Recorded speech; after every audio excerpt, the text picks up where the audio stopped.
Okay, so we've now become familiar with Bentham's principle of utility and how to apply it.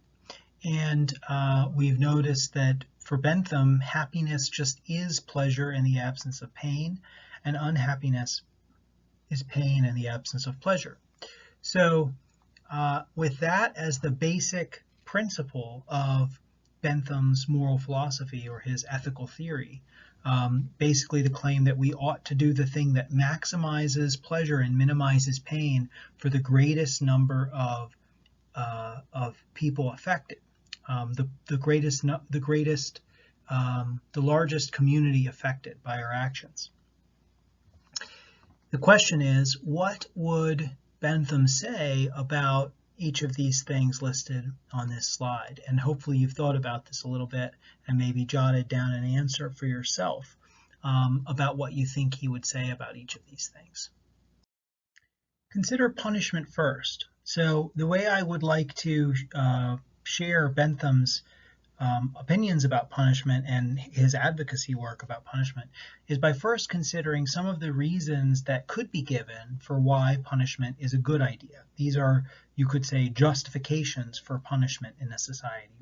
Reasons someone might give why it would make sense to keep practices of punishment within a society, to have there be a system of punishment in a society. So what I would like to do is just briefly summarize each of these justifications that have been given for punishment, and then say which ones Bentham thought were good justifications and which ones he thought were not, and the implications that view had on how he thought punishment should go. So you might be able to guess about some of this from his ethical theory, because his answers to which kinds of punishment are good ones and ought to be instituted and what kinds of punishment are not, that answer basically is derived from his principle of utility. So what are these reasons that could be given in favor of punishment? So one is deterrence. If there's a known punishment for a certain crime, like say robbing a convenience store, then that discourages individuals from trying to rob convenience stores, and thereby convenience stores are better able to function and continue to exist, and then that means that they're available for people to buy things from, and so on. So if you don't want individuals in society to do a certain thing, then it may make sense, so this argument goes, to have there be laws and punishment for breaking those laws that discourages people from doing those things. So deterrence is one function of punishment. Another possible function of punishment is to protect others, people other than the criminal who, the one being punished, who might be threatened by that individual. So to punish someone for behaving violently by, say, confining them for a period of time, putting them in jail or prison, is a way, one function of that is to protect, could be to protect people who are physically threatened by that individual. Okay, so you could also say that putting violent individuals in jail or prison protects others from the consequences of their violence while they're confined. A third justification that can be given is what could be called retribution or even revenge. So if someone has been harmed by the behavior of a criminal or of an individual, so for instance, imagine that one person has murdered another person's child, okay? Then the parents of the child may be very upset by this individual's behavior, and so they may want some kind of retribution or revenge for that harm that's been done to them and to their child. For instance, they might want the death penalty for that, for the murderer, okay? And so one justification that's been given for punishment is that it essentially pays back the harm to the individual who originally did the harm. It balances things out by doing harm to the individual who did the initial harm. And that would be a case of retribution or revenge. Closely related to that justification is a justification based on what's sometimes called justice. So the idea here is that certain kinds of behavior just deserve to be responded to in certain ways. So if someone is a murderer, murders others, then it may just be the just thing to do, or it may be a matter of justice that they should pay some kind of penalty for that. Arguably, some would say they should pay the penalty with their own life. Since they took an innocent life, they no longer deserve to live a free life as a human being. Okay, and so that idea of fairness or justice can be a justification for punishment as well, according to this according to this answer. Among the answers that are listed here. So again, justice or fairness is another kind of justification that can be given for punishment. Some kinds of punishment also involve restitution, that is, paying back the people or persons who are harmed in a way that somehow attempts to compensate them for the harm. So for instance, in the case of theft, a restitution might be basically giving back whatever it is that one stole. And if the theft was, say, years ago, then giving back what they stole with interest and with some other kind of compensation for pain and suffering for the person who was harmed. So the basic idea here is that there are some kinds of punishments that are aimed at compensating victims of a crime or compensating victims of an individual's behavior by having that individual do certain things or give certain things to the people who were harmed. And then finally, one possible justification for punishment is as a reform of the individual who's punished. So some punishments are intended to help to make the punished person become better. Think, for instance, of, if you incur certain driving charges or driving infractions, you get certain kinds of tickets, then part of your sentencing may involve having to attend a class, a driving class, okay? That's a case where the idea is that the punishment, some kind of restriction of the person's freedom, making them attend this class for a certain period of time, is also part of a project of reforming them, of helping them to be better drivers and not to generate the painful behavior or not to generate the harmful behavior that they're being punished for in the future. Okay. Another example there would be like drug rehabilitation. So say in some drug-related crimes, part of the punishment will be some kind of mandatory drug rehabilitation. And the purpose of that, again, is to try to help the individual in question to become better so that they don't generate the same harms in the future. Okay, you can think of the aim of reform as partly a kind of sympathetic, trying to make the criminal a better person, but it's also has a social function, because by taking this person who in the past has engaged in behavior that's harmful to society and then helping them to change their behavior or giving them a punishment that has the result that their behavior is changed, then that could make them less harmful to society in the future.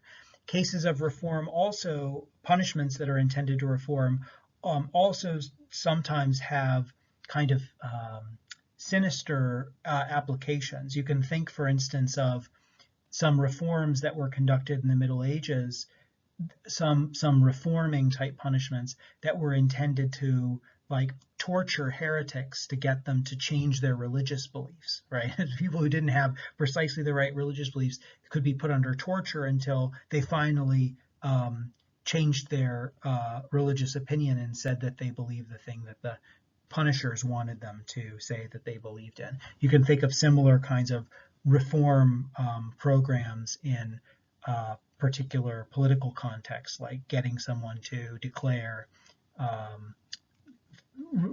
loyalty to a state that they are disinclined to declare loyalty, and things like that. So which of these justifications do you think Bentham would have agreed with? Which of these justifications fit the principle of utility? Consider first deterrence. Does that fit the principle of utility? Is that a good reason from the standpoint of the principle of utility to punish someone? Yes, but there's a qualification. So it makes sense if the crime in question, for instance, robbing convenience stores or physically attacking people, if those crimes that are being punished in order to deter them, if the total negative utility generated by those crimes, okay, is greater than the total negative utility generated by the punishments of the crimes that generate the deterrence, then it meets the principle of utility and it's a good idea. But in cases where the punishments actually cause more overall pain than the crimes themselves, okay, then it wouldn't be recommendable to have punishments of that kind as deterrence. So here's an example. Imagine that the punishment for stealing anything was that one's hands were chopped off. Okay, so the stealing individual would get their hands chopped off. That is a very severe punishment for stealing, and one might say, okay, maybe it lowers the total amount of stealing quite significantly, but the total negative effects of having that law be practiced are probably greater than the negative effects of having a little bit more stealing going on. Okay, it's bad if there's some stealing going on, but is it as bad as having the 1 or 2 or 3% of people who ever steal something get their hands chopped off? That just seems like a huge cost, right? There's going to be tons of pain and suffering associated with that. And so from the standpoint of the principle of utility, where we're trying to maximize pleasure and minimize pain, it doesn't make sense to have punishments be more negative utility generating than the crimes themselves. And this was a large part of Bentham's own criticism of the criminal justice system of his time. A lot of the laws in Great Britain were quite severe. They were of that kind. They weren't quite that severe, but they were that kind of punishment for crimes like stealing. And Bentham thought in many cases the punishments are doing more harm to society than the crimes that they are supposed to deter. If we let a little bit more of those crimes occur and let the punishments be less severe, less pain overall would be generated, and so that would be a better condition for us to be in, and we ought to, for that reason, relax some of the severity of some of these laws because of how much pain they generate. What about protection of others? Does that fit the principle of utility? Sure, but again, just as long as the total utility generated by putting someone away, confining them, is not greater than the total negative utility that's generated by putting them away. Okay, so when you put an individual away, when you lock them up for some period of time, you're separating them from their families. Think about all of the negative utility that's generated by that. Okay.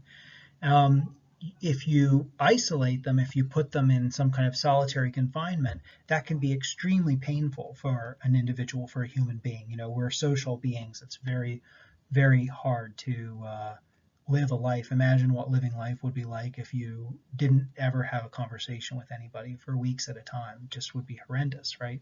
So some of those painful consequences that come about in conjunction with trying to protect others through confining an individual.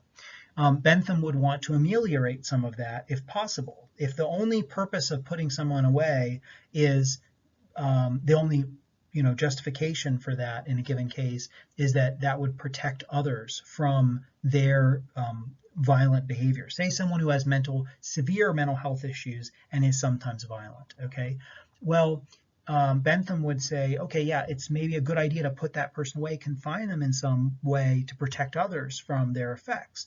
But we don't have to make that more painful than it needs to be in order to serve its function. So the extent to which visitation is possible, the extent to which some kind of communication and interaction with others is possible would be favored in a case like that. This is just a hypothetical case, but the point is that you don't, again, want the punishment to be worse than the crime in terms of the total utility. What about retribution or revenge? Okay, do you think Bentham would favor this justification? Does this make sense? The problem with this is that almost always the punishments that are instituted to generate retribution or to satisfy a desire for revenge among those who are negatively affected by an individual's action. Almost always these retribution or revenge type punishments are, they generate more utility, more negative utility than would be generated by not enacting them. So consider again the example that I gave you before of a family whose child has been killed by a murderer, okay? And so the family may say, we want revenge, we want retribution, we want that person to die. We're only going to feel okay if that person is dead because they killed our child. The problem is that the total positive utility generated for the family at this point by killing that individual is very unlikely to outweigh the total negative utility that's generated for that individual by killing them. The total badness that comes about as a result of killing the individual, of getting that retribution or revenge, is greater than the total positive utility that accrues to the family by virtue of that retribution or revenge. So almost always this justification doesn't pass the standard, the utilitarian standard. And likewise with justice. From a utilitarian standpoint, trying to justify punishment by saying, well, it's the fair thing to do or it's the right thing to do, doesn't make any sense. I mean, say this individual has killed another individual, and then now you say the fair thing is for them to die too. How does the fairness, or acting in this way that furthers fairness, how does that promote utility? It doesn't. If one person dies and then you kill another person, that seems like it just adds to the negative utility of the situation. So this particular justification for punishment, Bentham just thought didn't work at all. It was a very bad justification for punishment, and it ought to be completely eliminated from our thinking about punishment. We should never punish someone because we think that they deserve it, according to Bentham. That doesn't make any sense. We should punish people because it will either deter further crimes of that kind from happening and thereby generate more overall utility, or it will protect others from that person by confining them, or it will restitute parties that have been damaged, that is, somehow compensate them again, or it will reform the criminal and make them a better person and less likely to cause pain and maybe more likely to cause pleasure, to do good things in society in the future. So Bentham does see a point to restitution or reform as goals of punishment. Those justifications of punishment do meet the utilitarian standard in many, many cases. Ideally, with reform, we would even produce more utilitarian people who would follow the principle of utility themselves and thereby make society as a whole better off. And so overall, this is what we found Bentham saying about punishment. And he did indeed criticize the criminal justice system of his time as being far too harsh and far too much based in these ideas of retribution and justice that Bentham just thought were mistakes and were leading to more negative utility overall.